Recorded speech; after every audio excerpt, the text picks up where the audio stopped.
자, 제2장 위장관 질환의 영양관리 이제 본격적으로 질환 들어가요. 그래서 항상 질환이 들어갈 때는 첫 번째 페이지에 생리학적인 내용이 있어요. 그래서 생리학 수업을 잘 들으셔야 돼요. 생리학이 예전에는 단독 과목으로 있을 때는 20문제였었거든요. 생리학 단독 과목 20문제. 그러니까 지금 우리 시험 문제가 220으로 줄었잖아요. 옛날에는 총 300문제였었어요. 그래서 영양교육 20문제, 그 다음에 생리학 20문제, 생화학 20문제까지 해서 단독 과목들이 있었는데 이거를 그냥 같이 넣어버린 거예요.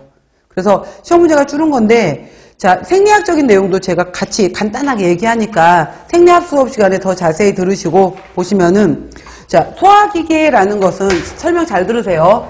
자, 구강을 통해서 입으로 들어가고, 그 다음에 인두, 그 다음에 식도를 통해서 내려온 다음에 이렇게 이제 위가 있어요.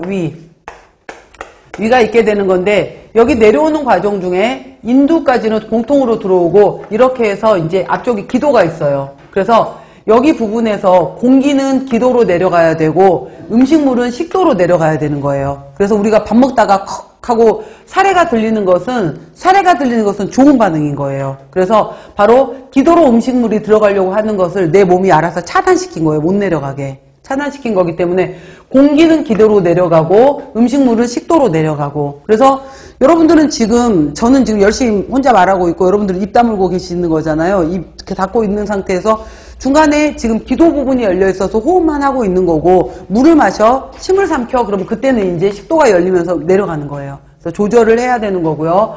구강, 인두, 식도, 위. 그 다음에 여기에도 바로 이제 우리가 항문에 관략근만 있는 게 아니에요. 꽉 잡아서 관략근이 있어야 되는 건데, 여기를 위쪽을 분문이라 그래요. 분문 관략근이 있는 거고요. 위에 아래쪽에 해당이 되는 데를 유문이라고 하게 되는 건데, 유문도 관략근이 있어야 돼요. 그래서 이렇게 식도가 휘어있단 말이에요. 휘어있기 때문에 내가 음식을 먹었어. 음식을 먹었다고 하더라도 내가 몸을 이렇게 수그린다고 해서 음식이 쏟아지진 않잖아요. 이게 이제 식도가 휘어있기 때문에 이런 거예요. 그래서 바로 이제 있어서 분문도 관략근이 있고 유문도 관략근이 있다라고 했고요. 이따가 여기 끝나고 나서 역류성 식도염 얘기를 할 건데, 여기를 꽉 닫아줘야 돼. 여기를 꽉 닫아줘야 되는데, 역류성 식도염의 경우에는 여기가 헐거워져 버린 거예요. 헐거워져서 음식물이 이렇게 식도 위로 올라가면서 역류가 되었다. 근데 문제가 뭐냐면은 위에는 강력한 위산이 있어야 되는데, 위는 자기가 만들어내는 위산을 보호할 수 있는 보호물질이 있어요. 근데 식도는 보호물질이 없기 때문에 위산이 자꾸 올라와갖고 식도벽을 자극을 해서 식도에 염증이 생겨버린 거예요. 이걸 역류성 식도염이라고 한다라는 거고요. 위에서는 위산의 역할이 굉장히 중요해요.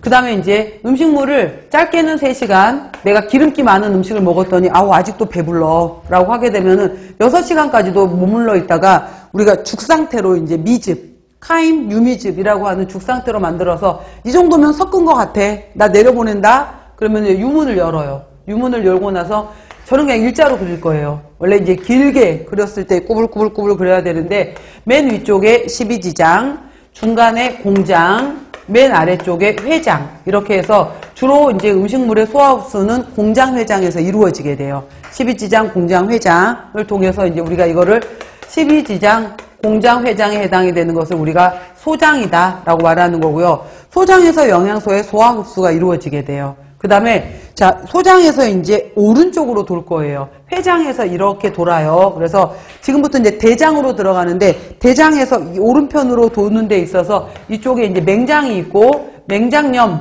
여기가 맹장 충수 이렇게 있는 거예요. 맹장. 자, 맹장 부분에서 이렇게 위로 올라갈 거예요. 위로 올라가게 되는 것을 우리가 위로 올라간다 라고 해서 상행결장이라고 얘기를 해요. 이렇게 옆으로 꺾여요.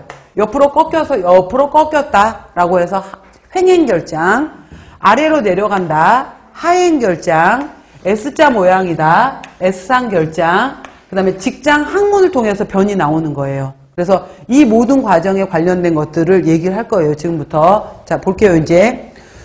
소화기계는 입, 인두, 식도, 그 다음에 위, 소장. 소장에는 12지장 공장 회장이 있고, 대장에는 맹장, 위로 올라간다, 상행결장, 옆으로 꺾였다, 횡행, 아래로 내려왔다, 하행, S자 모양이다, S상결장, 맨 아래 직장까지 연결되어 있고, 항문, 기관으로 해서 되어 있다. 그래서 소화관, 소화액을 생성 분비하고 또 우리 소화작용을 도와주는 것이 이제 침샘, 타액선이 있고요. 췌장에서 강력한 효소들을 또 보내요. 간에서 담즙을 만들어요. 담낭에서 저장해 놨다가 담즙을 내보내요. 이러한 부속 소화기관으로 구성되어 있다. 소화기관의 주요 기능은 당연히 소화, 또 소화액의 분비, 운동, 영양소의 흡수 등 4가지 작용을 하고 있다라고 했어요. 첫 번째 이제 위부터 나왔는데 위는 분문부, 위저부, 위체부, 유문부로 나눈다라고 했는데 이 말이에요. 위가 이렇게 있게 되면은 여기 위쪽을